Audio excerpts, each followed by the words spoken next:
News Saidabad तालके press club के अॻियां शहीद गुलाम दस्तगीर मेमण उर्फ पप्पू मेमण के क़त्ल की FIR मां मुखिया जवाबदारनि जा नाला ख़ारिज करण ख़िलाफ़ DSP सिराज लाशारी ऐं न्यूज़ सईदाबाद पुलिस ख़िलाफ़ अॼु छंछर के दिहाड़े 13वें ॾींहुं अलामती बुख हड़ताल जारी।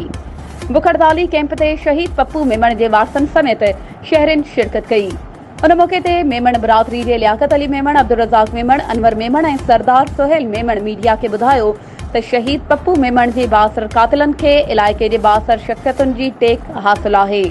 जेके FIR मां ॼातल सुञातल जवाबदारनि जा नाला ख़ारिज कराइण जूं कोशिशूं करे रहिया आहिनि।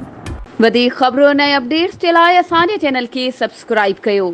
ऐं हा, बेल आइकन खे प्रेस करणु न विसारिजो त जीअं असांजी हर नई अचण वारी वीडियो तव्हां ताईं पहुची सघे।